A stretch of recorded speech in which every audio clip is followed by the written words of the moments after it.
Irmãos, abram suas Bíblias no Evangelho de João, capítulo de número 16.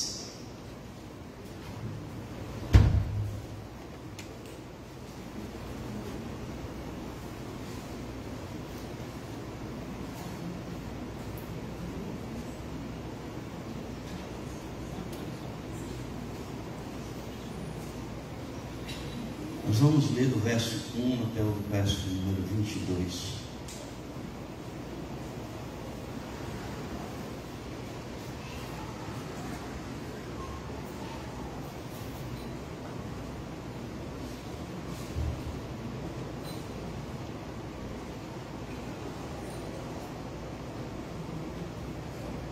Diz assim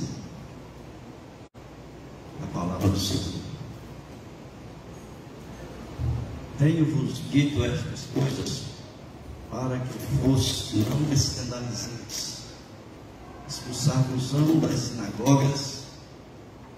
Vem mesmo a hora em que qualquer que vos matar cuidará fazer um serviço a Deus.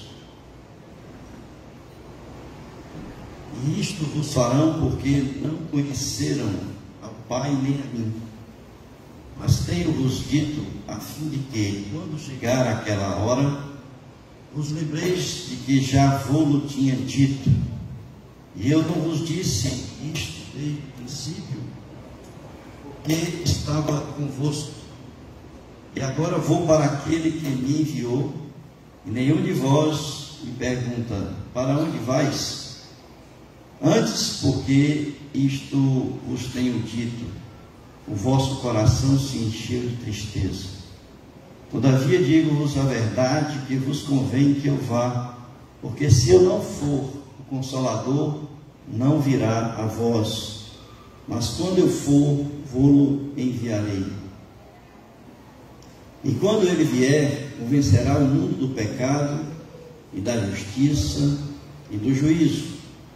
Do pecado, porque não creem em mim; da justiça, porque vou para meu Pai e não me vereis mais; e do juízo, porque já o príncipe deste mundo será julgado. Ainda tenho muito que vos dizer, mas vós não podeis suportar agora. Mas quando vier aquele, o Espírito de verdade, ele vos guiará em toda a verdade, porque não falará de si mesmo, mas dirá tudo o que tiver ouvido e vos anunciará o que há de vir. Ele me glorificará, porque há de receber do que é meu, e vou-lo há de anunciar. Tudo quanto o Pai tem é meu, por isso vos disse que há de receber do que é meu, e vou-lo há de anunciar. Um pouco e não me vereis, e outra vez um pouco e ver-me-eis, porquanto vou para o Pai. Então alguns dos seus discípulos disseram uns aos outros: que é isto que nos diz? Um pouco e não me vereis, e outra vez um pouco e ver-me-eis, e porquanto vou para o Pai? Diziam, pois: que quer dizer isto? Um pouco, não sabemos o que diz. Conheceu, pois, Jesus que o queriam interrogar e disse-lhes: indagais entre vós acerca disto que disse, um pouco e não me vereis, e outra vez um pouco e ver-me-eis? Na verdade vos digo que vós chorareis e vos lamentareis, e o mundo se alegrará, e vós estareis tristes, mas a vossa tristeza se converterá em alegria. A mulher, quando está para dar à luz, sente tristeza, porque é chegada a sua hora. Mas depois de ter dado à luz a criança, já não se lembra da aflição pelo prazer de haver nascido um homem no mundo. Assim também vós agora, na verdade, tendes tristeza, mas outra vez vos verei, e o vosso coração se alegrará, e a vossa alegria ninguém vos tirará. Amém, queridos? Amém. Muito bem.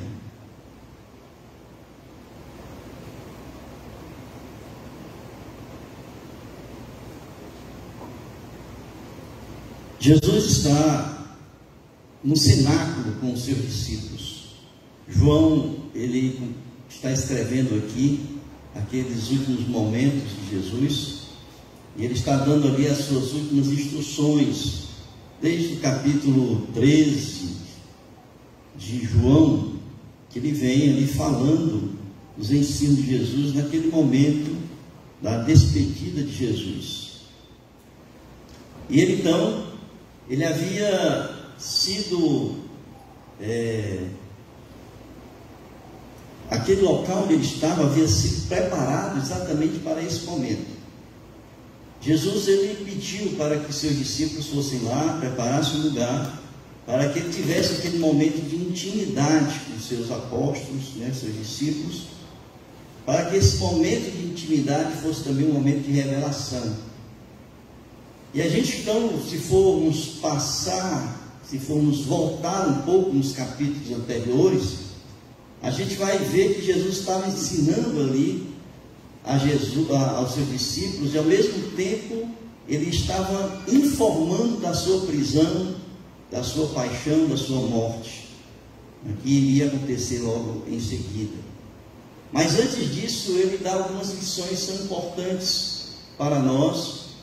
Muitas vezes nós lemos, já pregamos sobre esses ensinos de Jesus, e a gente vai ver, por exemplo, que Jesus ensina sobre a humildade no serviço. Falamos tanto em serviço, hoje pela manhã, falamos no ser discípulo. E Jesus então nos ensina, através da lavagem dos pés ali dos seus discípulos, a humildade no serviço. A gente vai ver também que Jesus nos ensina no capítulo 14 sobre o novo mandamento que ele nos dá. E esse novo mandamento nada mais é do que o amor uns pelos outros, que não é novo, na verdade, no contexto da Bíblia, mas no contexto da relação entre as pessoas que faziam já parte do corpo de Cristo e daqueles que iriam fazer. E ele então deixa que assim serão conhecidos os meus discípulos, se vos amardes uns aos outros. Ele vai dizer esse novo mandamento. E depois ele fala sobre, no capítulo 15, ele fala sobre a videira verdadeira. Ele é a videira verdadeira, nós somos os ramos. Ele diz que nós, como ramos, temos que estar ligados à videira, porque senão, desligados dessa videira, a gente vai murchar e vamos deixar de produzir frutos, e a gente só pode produzir frutos se nós estivermos diretamente ligados na videira, que é Ele, Jesus Cristo. E ali então ele revela aos seus discípulos, naquele momento de intimidade, ele revela a sua morte. Na verdade, ele já vinha ao longo do seu ministério falando, e até parece que os discípulos não haviam ainda entendido aquilo que ele vinha ensinando. Durante aqueles 3 anos de ministério, os discípulos dele não estavam entendendo aquilo que ele falava, que ele havia de morrer, ressuscitar, e só após a ressurreição é que caiu a ficha dos discípulos. E ele então revela aos seus discípulos a sua morte e a sua ressurreição. E aqui, irmãos, nesse capítulo 16, que a gente percebe é que a reação dos apóstolos, vamos chamar assim, ou discípulos, como vocês queiram, foi uma reação de tristeza, de preocupação. Foi uma reação daquilo que poderia vir a acontecer a eles. Vejam aí nos versículos de 1 a 5, que diz: tenho-vos dito essas coisas para que vos não escandalizeis. Aquelas coisas que ele vinha ensinando, que as pessoas tinham que ser presas, os discípulos tinham que ser presos, e que ele seria morto. E ele diz aqui no versículo 2: expulsar os anos das sinagogas, nem mesmo a hora em que qualquer que vos matar cuidará fazer um serviço a Deus. E isso vos farão porque não conheceram ao Pai nem a mim. Mas tenho-vos dito isto, a fim de que quando chegar aquela hora vos lembreis de que já vou tinha dito. e eu não vos disse isto desde o princípio, porque estava convosco. E agora vou para aquele que me enviou, e nenhum de vós me pergunta para onde vais. É interessante a gente observar essa questão aqui, porque a gente percebe, irmãos, que os discípulos não estavam preocupados com Jesus. Jesus estava dizendo: olha, eu vou morrer, eu vou passar pela paixão, né, pelo sofrimento, eu vou ser surrado, eu vou ser cuspido, esbofeteado, eu vou ser crucificado. E os discípulos não estavam preocupados com aquilo que ia acontecer com Jesus.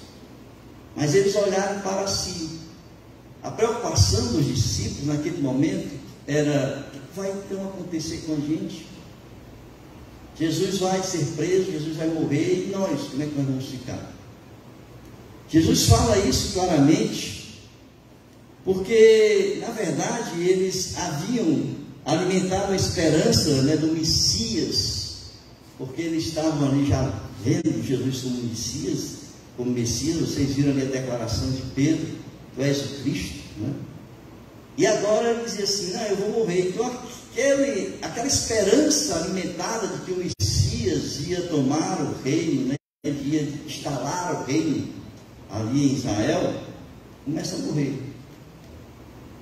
E aqui Jesus diz assim: agora vou para aquele que me enviou, e nenhum de vós me pergunta para onde vais. Ou seja, vocês não estão preocupados comigo. Vocês deveriam estar falando comigo sobre esses acontecimentos, e vocês nem perguntam para onde você vai. E a preocupação, portanto, era sobre eles, a vida deles, o que iria acontecer com eles. E a gente percebe então que nesse texto existem três aspectos importantes que a gente precisa pensar. Esses foram aspectos que abalaram emocionalmente os discípulos. E o que eu quero pensar com vocês, irmãos, nesta noite, é que Jesus, ele converte a tristeza em alegria.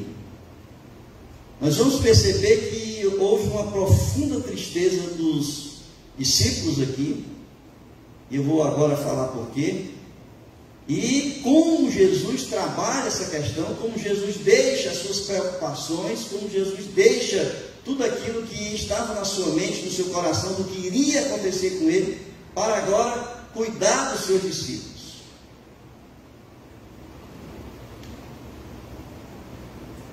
E a primeira coisa que a gente percebe quando Jesus fala isso é que os discípulos começam a perder a esperança. A esperança, irmãos, é uma das forças mais importantes que a gente pode ter na nossa alma, no nosso coração. A esperança é aquela força que nos impulsiona, é aquela força que faz com que a gente não se entregue às lutas, às tribulações, às dificuldades que nós passamos e enfrentamos na vida.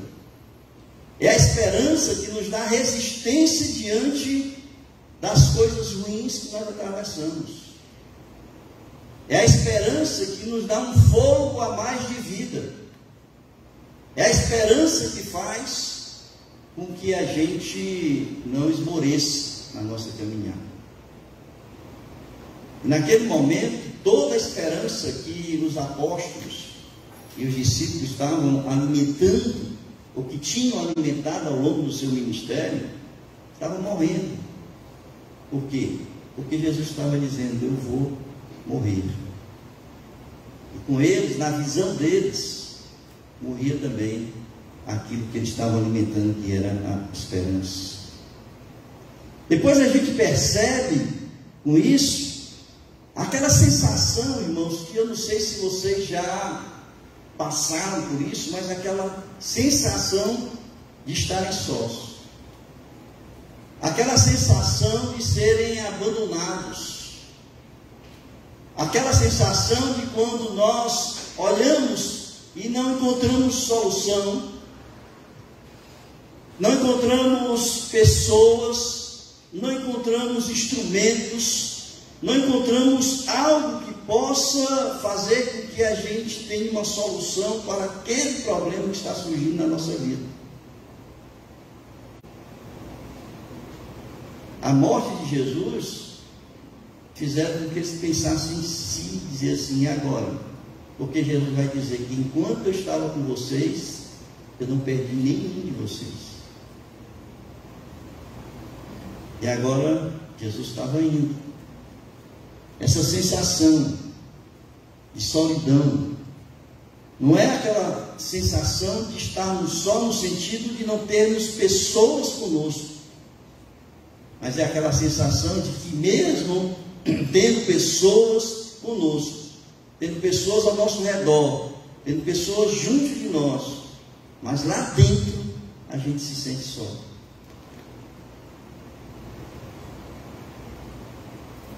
Os discípulos de Jesus, nesse momento, foram tomados, irmãos, de uma profunda tristeza.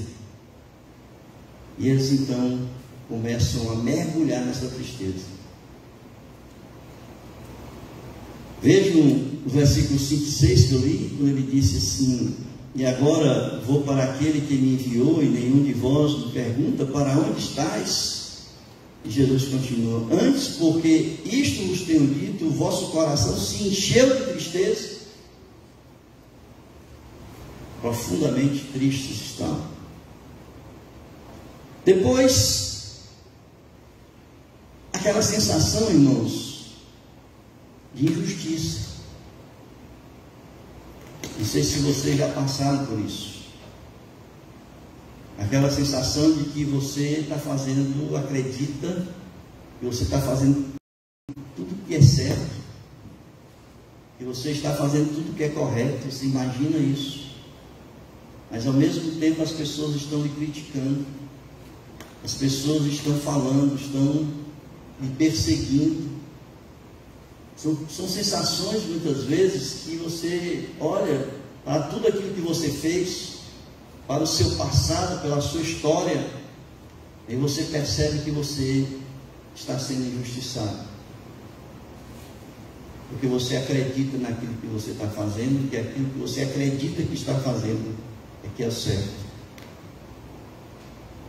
É nesse momento que a gente olha para a nossa fé, e a gente então entende que existem dois lados da fé aqui.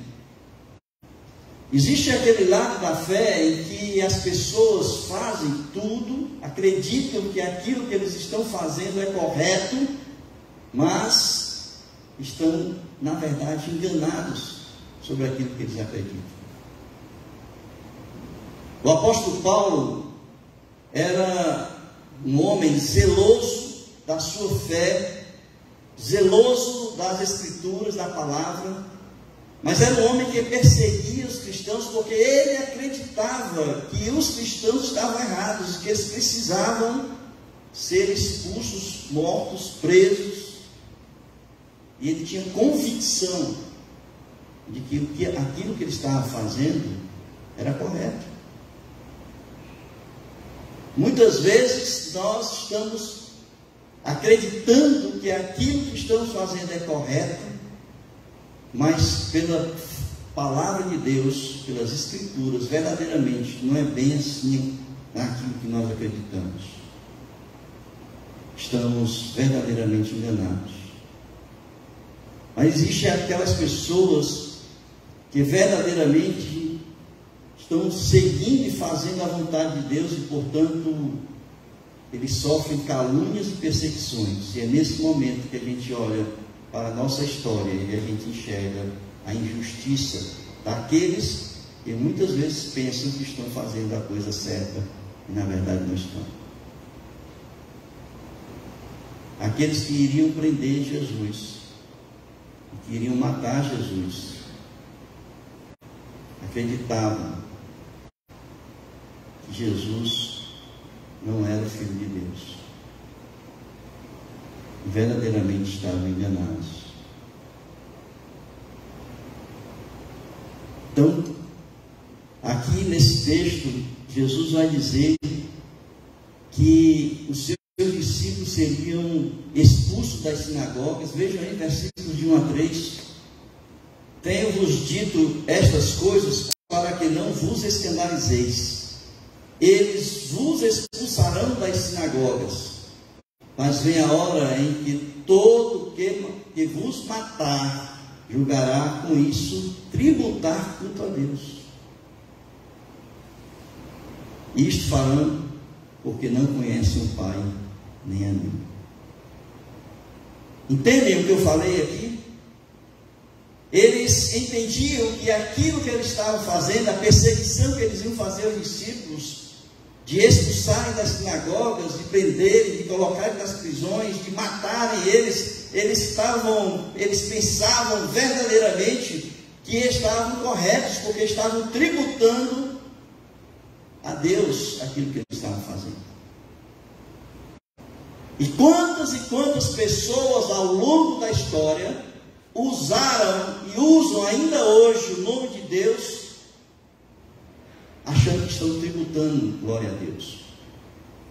Ainda hoje morre gente, cristãos perseguidos e mortos, e aquelas pessoas que o fazem entendem que estão corretos.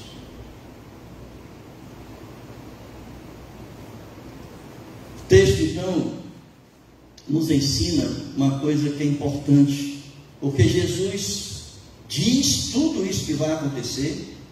Ele percebe o sentimento dos seus discípulos de tristeza, e o que é que ele faz? Ele vai em socorro dos seus discípulos.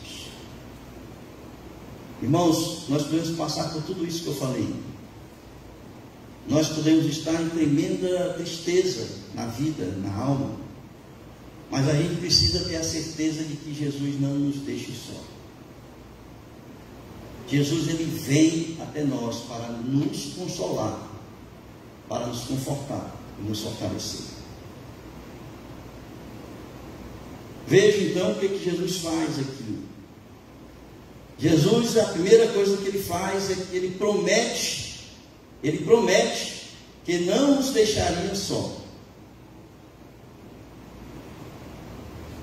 Ele promete o que para eles? Ele promete um outro Consolador. Ele diz para aqueles seus discípulos que ele estava indo, mas ele deixaria um outro Consolador. Ou seja, ele está dizendo: eu estou aqui fisicamente consolando vocês, mas eu estou indo e eu vou deixar uma outra pessoa que vai fazer o mesmo papel que eu estou fazendo com vocês agora. Em João capítulo 14, versículo 16, 18, se vocês voltarem um pouquinho do Evangelho, Jesus diz assim: e eu rogarei ao Pai, e Ele vos dará outro Consolador, a fim de que esteja para sempre convosco, o Espírito da verdade, que o mundo não pode receber, porque não vê nem o conhece. Vós o conheceis, porque Ele habita convosco e estará em vós. Não vos deixarei órfãos, voltarei para vós outros. Não vos deixarei órfãos. Então aquele sentimento de estarem sós, aquele sentimento da perda da esperança, porque Jesus estava indo, começa a cair. Porque Jesus diz o seguinte: eu vou, mas eu vou deixar o meu Espírito com vocês, o outro Consolador. É importante que a gente entenda, irmãos. Jesus disse que é necessário que eu vá para que o Espírito venha, né? Para que o Espírito da verdade venha. Ou seja, o Espírito é aquele que está conosco até o momento da ascensão da igreja no encontro com Cristo. O Espírito, ele estava presente ao longo da história, desde a criação do mundo, mas era pontual a ação do Espírito naqueles que Deus chamava para cumprir com seus propósitos. Mas agora o Espírito está aqui conosco O Espírito está em nós, o Espírito está ao nosso redor, o Espírito está aqui presente. Ele habita no coração de todos nós. Quando ele diz que não nos deixará órfãos, significa dizer que nós não estaremos sós. Essa sensação de estar órfão é uma sensação muito ruim. Perder um pai, perder uma mãe, perder uma pessoa querida, perder uma pessoa que sempre está ao seu lado, que lhe ampara, que estende as mãos na hora que você precisa, é como se lhe tirassem o chão. Porque você não tem aquela pessoa que sempre lhe estende a mão no momento que você, às vezes, está chorando e precisando de um consolo. E Jesus disse assim: eu vou estar convosco até a consumação dos séculos, na pessoa do Espírito Santo que habita em vós. Teve um momento, irmãos, na história, em 1 Reis capítulo 19, em que o profeta Elias, ele se sentiu só. Ele havia saído ali de um combate com os deuses, né, ali estavam ali aqueles 400 profetas de Baal, né, que ele combate, e ele sai dali com medo de Jezabel, havia sido ameaçado por Jezabel, e ele então vai e ele sente que estava só. Ele foge porque o sentimento que ele tinha dentro de si naquele momento era o sentimento de que ele estava só. Vejam aí, em 1 Reis capítulo 19, versículos 8 a 10.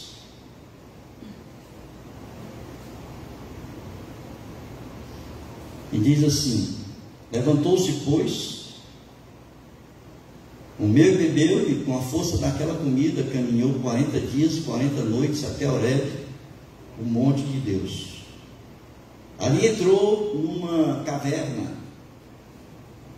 onde passou a noite, e eis que veio a palavra do Senhor e lhe disse: que fazeis aqui, Elias? Ele respondeu: tenho sido zeloso pelo Senhor, Deus dos exércitos, porque os filhos de Israel deixaram a tua aliança, derribaram os teus altares e mataram os teus profetas à espada. E aí o que é que ele diz? Ele diz assim: e eu fiquei só, e procuraram tirar-me a vida. E o que é que Deus fez, irmãos, naquele momento em que Elias se sentiu só, perseguido? Ele diz ali,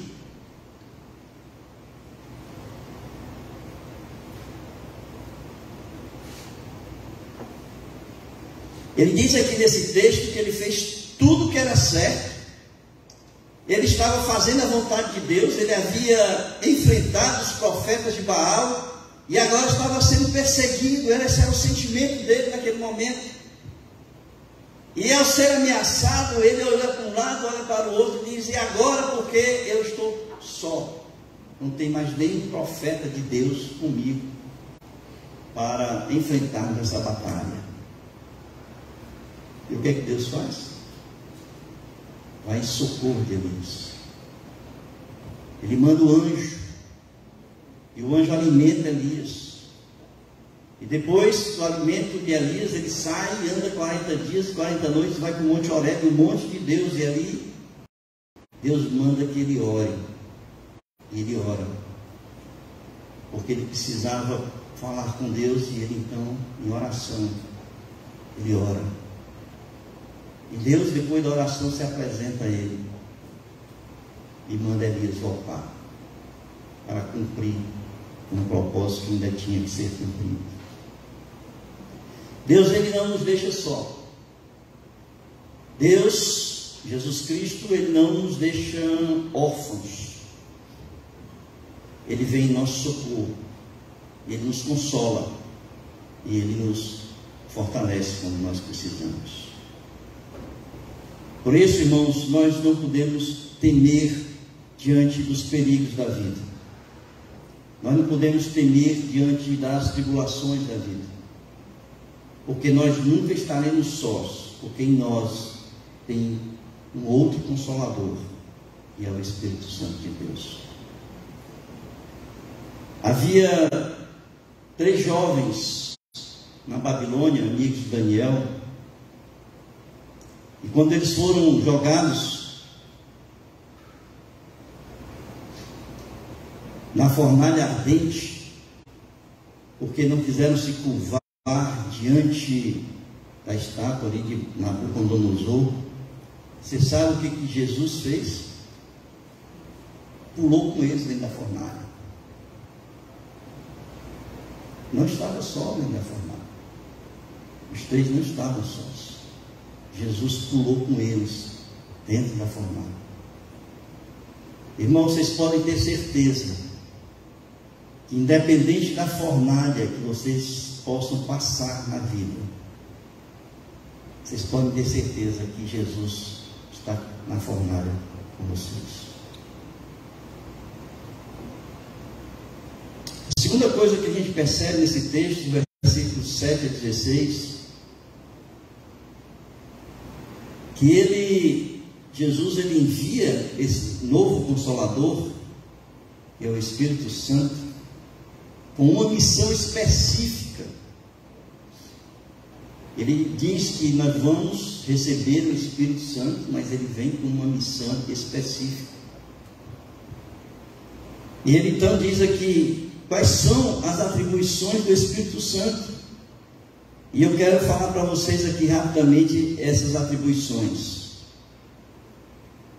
São 5 atribuições que a gente percebe nesse texto aqui.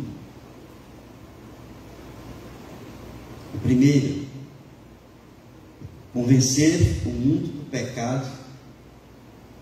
Por quê? Porque o mundo não cria que Jesus Cristo era o Filho de Deus, ou é o Filho de Deus. E aqui, irmãos, a palavra é mundo, ou seja, são todas as pessoas. O mundo aqui são as pessoas, né? Aquelas pessoas que acreditam que Jesus só veio para os eleitos, né? Mas aqui ele diz que o Espírito Santo convence todas as pessoas do pecado, convence também da justiça, convencer o mundo da justiça. Por quê? Porque Jesus estava indo para o Pai e Ele é a nossa justiça. Jesus é a nossa justiça. Então, o Espírito Santo nos convence de que Jesus é a nossa justiça. Ele estava indo, mas Ele cumpriu com a justiça de Deus. Ou seja, Ele estava indo morrer por nós, para cumprir uma sentença, a justiça de Deus sobre o pecado, que Ele cumpriu por nós. Ele se fez justiça por nós. Terceiro, convencer o mundo do juízo. Por que do juízo? Porque Satanás já foi julgado e sentenciado, e as pessoas sem Cristo também irão tomar o mesmo fim. Aquelas pessoas que estão sem Cristo irão ser jogadas no lago de fogo. Quarto, guiar os discípulos a toda a verdade. Guiar os discípulos a toda a verdade. O Espírito Santo guia os crentes através da palavra de Deus, revelada e concretizada, concluída com o livro do Apocalipse, que revela os tempos finais. Então o Espírito Santo nos dá o discernimento, o entendimento da palavra revelada, para que nós possamos ser guiados por esta palavra que foi nos dada. Quem nos dá o entendimento, quem nos dá a revelação, o discernimento para entender o que está aqui, é o Espírito Santo que está em nós. E Ele então é quem nos dá esse entendimento. Quinto, Ele glorificará o Senhor Jesus. Por quê? Porque anunciará tudo que foi dado por Cristo, para que os crentes possam servir. Esta, portanto, é a missão do Espírito Santo, o outro Consolador, aquele que vai nos consolar por meio da sua palavra, vai nos guiar por meio da sua palavra, e que vai nos dar aquilo que vem diretamente do Pai para nós. Toda a revelação dada, portanto, irmãos, ela é dada através da palavra. E é interessante que Jesus diz aqui que esta revelação ela é progressiva. Vejam aí, versículo de número 12.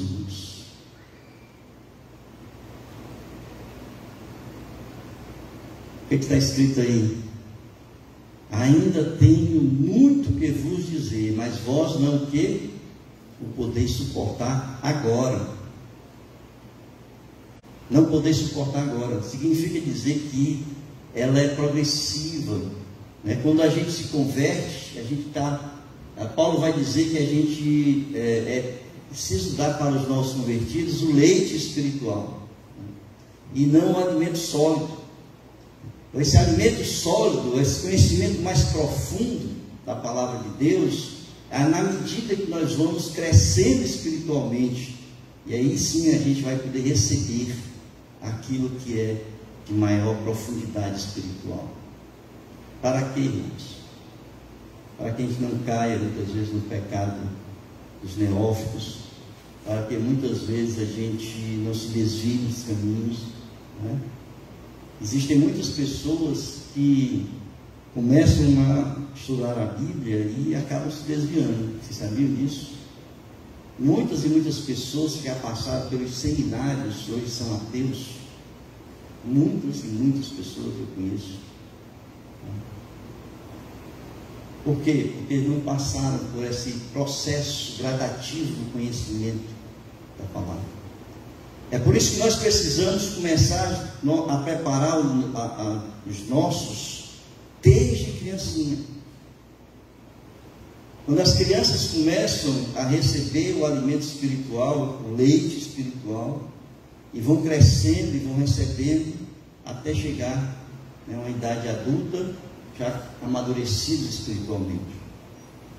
É por isso que os novos convertidos, eles não vão diretamente para uma sala de EBD, onde já há uma discussão mais profunda da palavra. Eles vão normalmente para a sala dos catecúmenos, aqueles que estão iniciando a parte espiritual. Por quê? Porque Jesus diz assim: não é momento de vocês conhecerem tudo agora.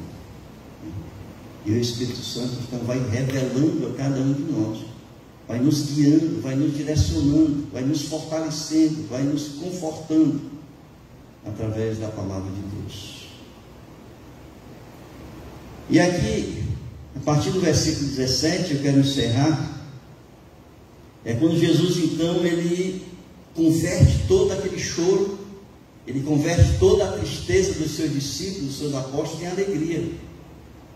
É aqui, nesse momento, que Jesus Cristo reverte o processo de depressão, reverte o processo de tristeza e reverte aquele processo, muitas vezes, de aflição que toma conta do nosso coração.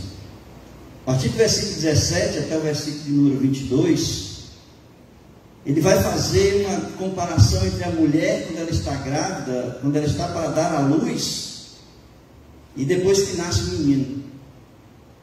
Ele vai dizer que, na verdade, vos digo que vós chorareis e vos lamentareis, e o mundo se alegrará, e vós estareis tristes, mas a vossa tristeza se converterá em alegria. Então começa a confortar os seus discípulos, dizendo o seguinte: por pouco vocês não me verão, mas depois vocês me verão novamente. Ele estava dizendo: eu vou ser preso, eu vou ser morto, eu vou ressuscitar e depois eu volto para vocês. E aí vocês vão se alegrar. E ele então faz exatamente essa comparação, porque aquele momento que antecede o parto, a mulher, os pais, né, a mulher e o homem estão ali muito apreensivos daquilo que vai acontecer, né? Mas quando nasce a criança, meu irmão, é só alegria, né? Esquece a dor, esquece tudo, né? Porque a dor do parto é complicado, só a mulher que aguenta. Eu não aguento nem um beliscão, imagina a dor do parto.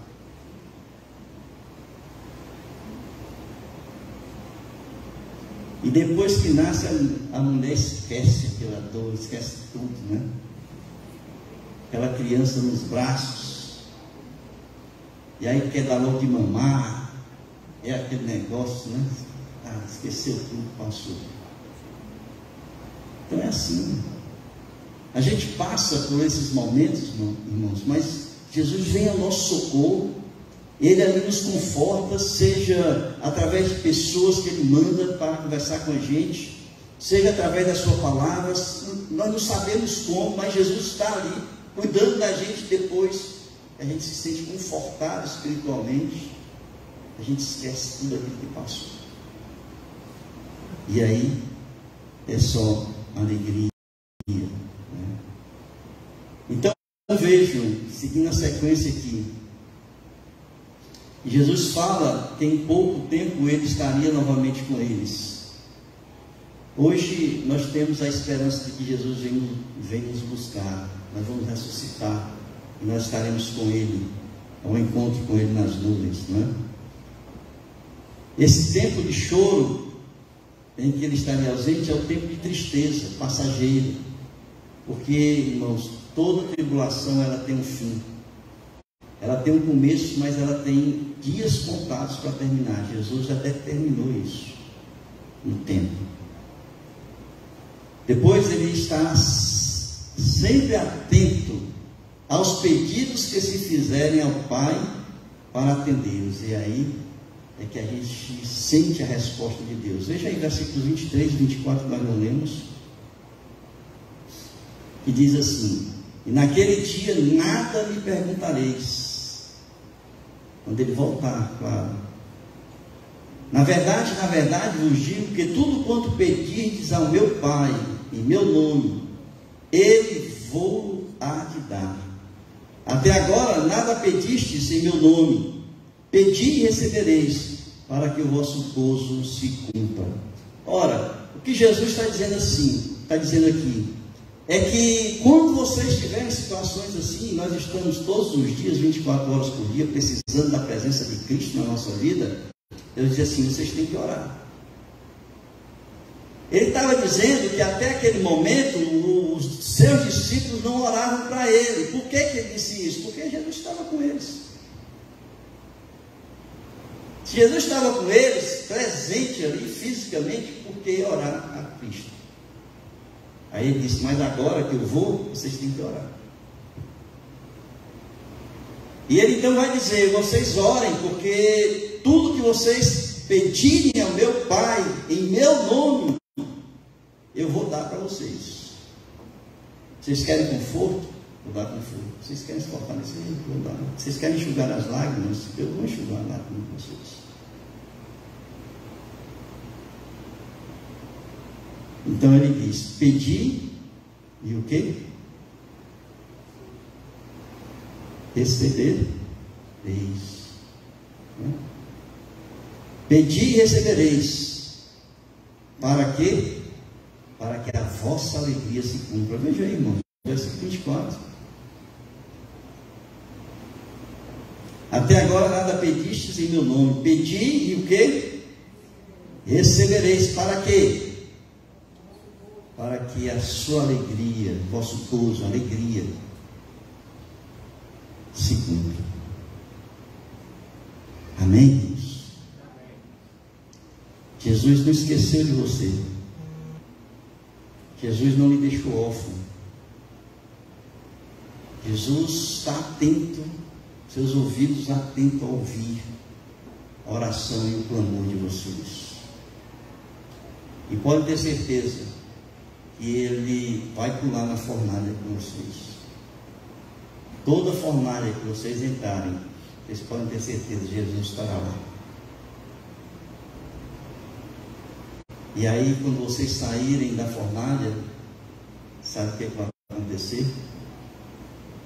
Vocês vão esquecer daquele momento da fornalha e é só alegria no coração de vocês.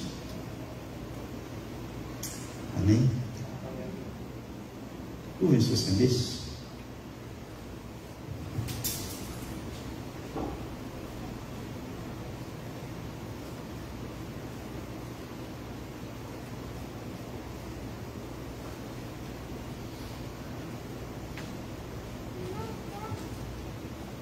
Eu não sei se vocês estão passando por lutas, dificuldades agora na vida de vocês.